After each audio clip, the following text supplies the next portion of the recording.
This is the oldest chocolate house in New York City. Exactly 100 years ago, Li-Lac Chocolates began serving this butter crunch, created by its Greek immigrant founder.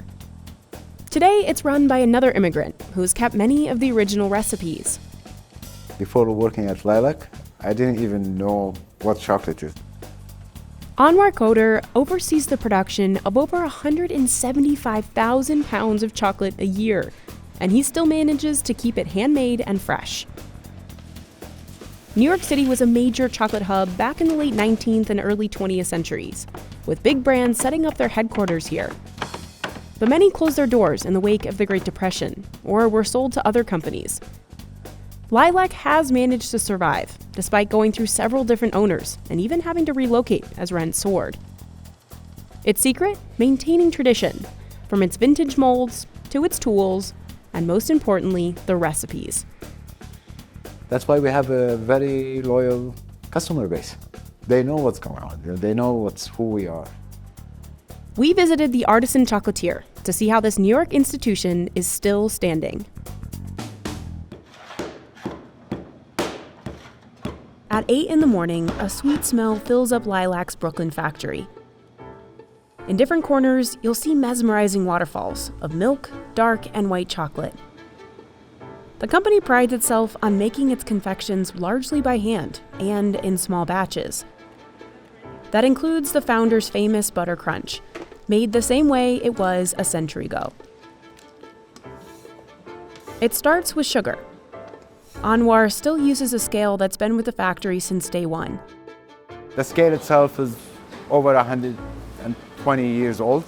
I know even the numbers are gone, faded, but I know where exactly, put it. I'm still using it.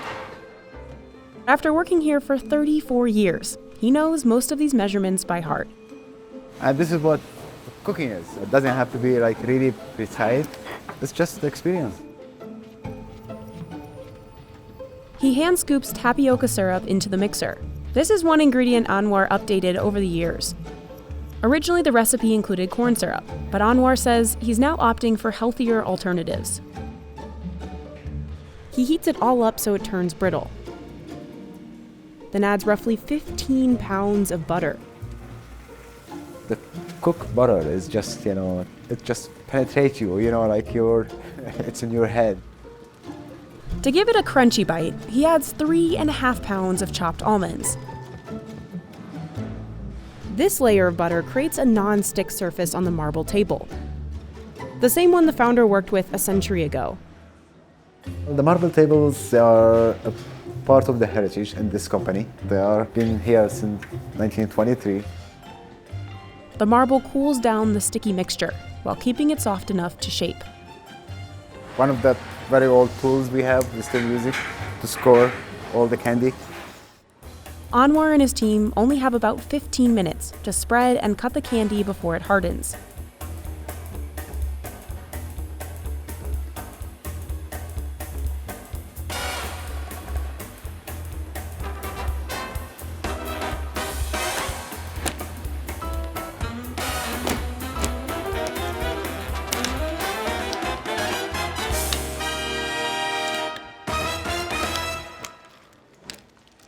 One batch can make 1,500 toffee squares.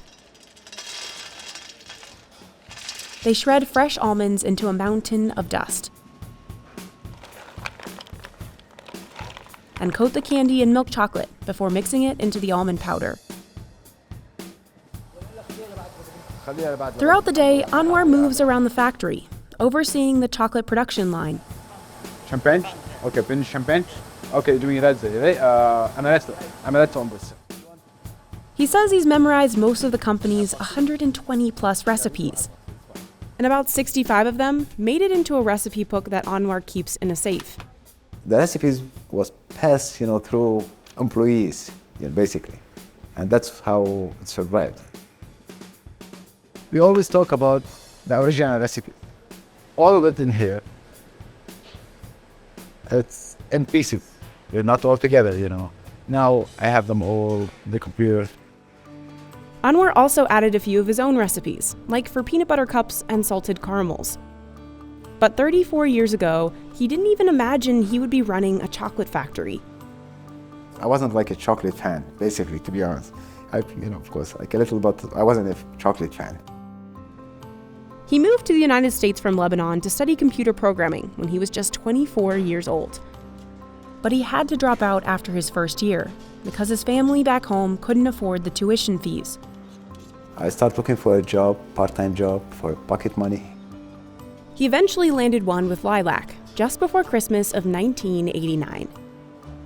I fell in love with the work itself from day one. I just loved it and picked it up right away. Anwar looked for opportunities to make things more efficient at the factory. In 2 years, he was promoted to master chocolatier and has been doing the job ever since. I was running the company, it's like my own company, even though I was just an employee there. As technology advanced, the company had to adopt to some modern machinery to help ease production. Before, chocolatiers would hand dip every piece. But today, Li-Lac uses an enrobing machine that can coat 1,000 truffles with chocolate in 1 hour. If any piece requires some designs on it, the design is made right here and it goes through a cooling tunnel. And it comes out the other side ready to pack. One of the factory's rules is to never freeze its products. That's when you lose your quality. I mean, we are very well known for freshness. We make small batches. These tempering machines heat, cool, and mix the chocolate. Without them, the chocolate may look dull and feel crumbly. Employees fill up Li-Lac's specialty molds. And there are about 1,000 of them, including ones shaped like Easter bunnies, pizza, and soccer balls. Anwar has some that are older than the factory itself. These metal molds were made in the late 1800s. This is actually an antique mold. As you see, it's a metal mold. The images on it, that no one makes them anymore. I mean, they are very rare to find. And his collection just keeps growing. Lamborghini, a Mercedes, a Porsche. It's all like from the 60s, very worst. Favorite? I like the Bentley, the old one, the Bentley. This comes like this, you see. Comes like this. Even the tires, it's a lot of work, you can do it. Anwar never says no to a custom order, no matter how challenging it may be. Even if I don't have the mold, I would purchase it. So we're just adding to our existing molds.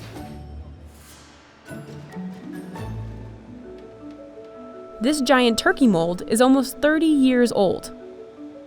Anwar bought it to use as a window display on Thanksgiving week. A customer saw it and ordered 15 chocolate turkeys a day before the holiday. Anwar said yes, knowing what it would mean. I didn't go home that night. I spent all night making turkeys for him and got it ready by 10 o'clock in the morning. Chocolate took off in the United States in the 19th century, when it became faster to make it using machines. Many iconic brands like Maillard's, Runkle Brothers, and Hyler's opened large chocolate factories in New York City in the late 1800s. Li-Lac was established in 1923 by George Demetrius, a Greek immigrant. But that era of growth would come to an end as the Great Depression loomed. Li-Lac managed to survive, but it hasn't been easy. Ever-rising rent prices have threatened the business for decades. While Li-Lac's shop stayed in the city, Anwar moved the entire production to its first Brooklyn factory starting Easter week of 2005. The busiest week of the year. I moved the factory in 2 days. Finding stable leadership has been a challenge too. The company has had 7 different owners since Demetrius died in 1972. Anwar's dedication to Li-Lac paid off when he became part owner in 2011. Today, he runs the business with Anthony Cerrone and a third owner, Christopher Taylor. When Anthony came and he had in mind, if you want to grow the company, the only condition I have with him. I don't want to change the way we make chocolate, and this was fine. He was fine with that. We both agreed you never touched the recipes of an old school company. That's just something you don't do. Since they began their partnership, Li-Lac has expanded from 2 New York shops to 6. But as the company continues to grow, quality and tradition remain their priorities. We sell something that's 100 years old, and people, there's a whole nostalgia to chocolate. You have to know what your traditions are. We all agreed at the same time you had to keep the packaging and the brand fresh. They make their chocolate in this roughly 9,000 square foot factory in Brooklyn's Industry City. Passers-by can peek through the glass window to see how chocolate is made. Anwar says Li-Lac does not make extra chocolate stock, use preservatives, or freeze its chocolate to sell later. So during its busiest occasions, like Valentine's Day and Easter, the team works to fill orders and keep its shelves stocked. You buy things, 1 day old, made 2 days ago or 3 days ago. They also started selling chocolates online and shipping abroad. But everything came to a halt in 2020 when the COVID-19 pandemic forced Li-Lac to close its doors right before Easter. We really had a tough time during the pandemic. Employees went home and no one was working. What Anwar wasn't expecting was that soon after, online sales would actually soar. And for some reason, people go to chocolate, maybe make them feel better, make them, feel happier, for some reason. We were only a few people here, and orders starts coming. 300, 400, 500 orders a day, and we don't have the employees, to keep up with it. Oh, we work long hours, 7 days a week. We survived. That's what made Li-Lac survive the pandemic. Anwar's vision is to make Li-Lac chocolates the best, not just in the city, but beyond. I would like to see the company as #1 chocolate company in the United States. Or to say, what the #1 chocolate company is Li-Lac Chocolate.